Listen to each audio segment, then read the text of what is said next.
Okay, now Pisces, the last sign of the zodiac, is the end of winter. Okay, so it changes the energy. In fact, this is a big one because Pisces, it goes from Aquarius, which is the coldest fixed, air sign, but then that brings us into Pisces is the very end of winter where there might be a couple warm days in there. We went from freezing to all of a sudden it's, oh, look at that. The sun's out today. Things are warming up. I don't have to put my, second hoodie on today. That sort of thing. Pisces energy brings that in so that it can adapt us back into Aries season, back us into in the cardinal fire sign. But they use what they have to build themselves to the top.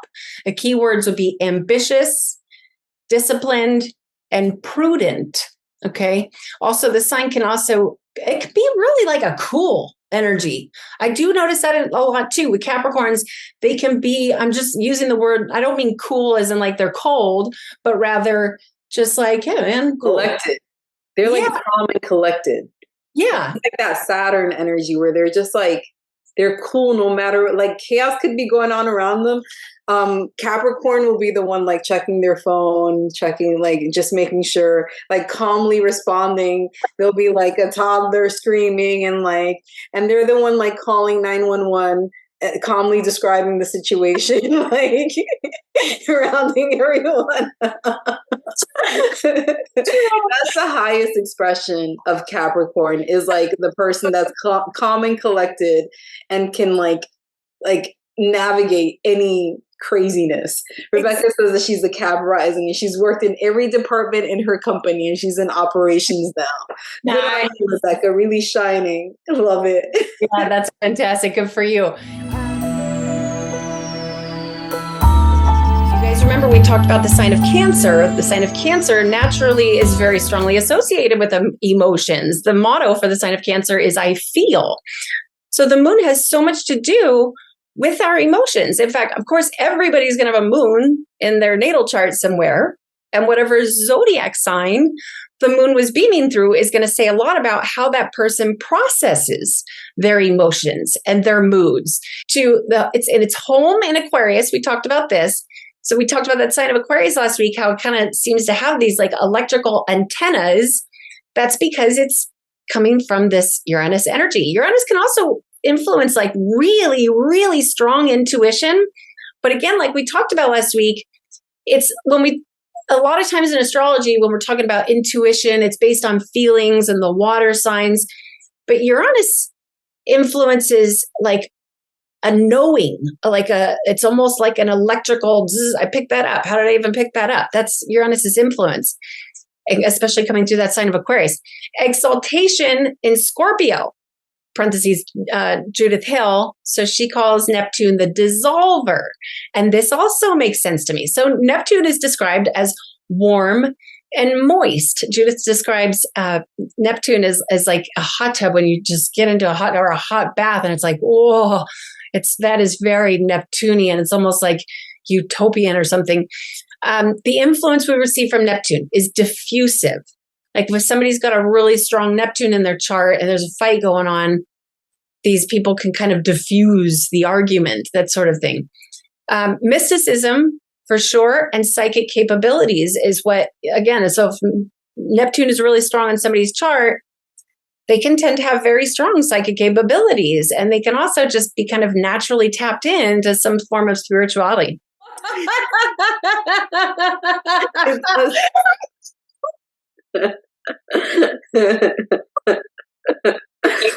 Why?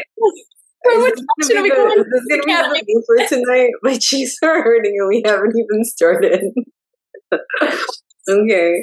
How'd everyone do with the eclipse? Must be the Scorpio moon, Daniel says.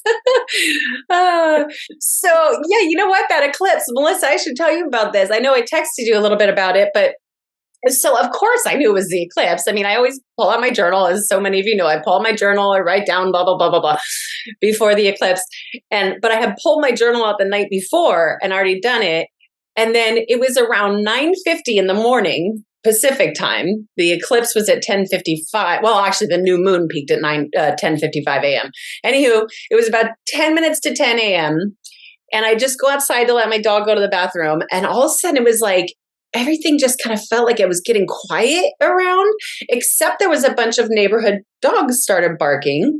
And then it seemed like the sky was getting kind of gray. Like it was beautiful out early in the morning. All of a sudden, it was almost like getting gray. And all of a sudden I was like, oh my God, it's the eclipse. But my dog's going to the bathroom, so I'm hanging out outside. And all of a sudden, I feel it. You can see that's about a 60-degree angle between where that 1 and 3 are. Okay, that's about a 60-degree angle. Now, again, so the orb on these sextile aspects can be, I usually stick with 8 degrees. For a sextile, I generally don't go above 8 degrees. If it's within 0 to 3 degrees from being a perfect sextile aspect, it's strong. It's strong, okay? And these are considered beneficial. The influence of a sextile aspect is ease, but also can kind of create opportunity. Okay, as I mentioned, sextile, they share the same, it's masculine signs or feminine signs that are together. The trines are and there's the same element. Okay, the squares, they're in the same modality. Well, these guys don't share anything in common. Okay, again, if that house 1 is Aries, that's a cardinal fire sign, masculine. Okay, if we put the sign of Virgo, which is the 6th sign of the zodiac, in that house 6, Virgo is the mutable earth sign. And it's feminine. So we got a masculine cardinal fire sign with, making an aspect with the mutable, grounded, earthly, feminine energy. Okay. And all of these, like the house 8 would be Scorpio. Scorpio is the fixed water sign. Which is feminine. There's nothing that's in common with that house 1. Okay. Yeah. Quincux is definitely malefic because it is, you can't see them. They're tough that's definitely the toughest one. That's definitely the toughest one. Next week, we're going to go through natal charts. So make sure that you've got your natal chart in front of you and ready to go.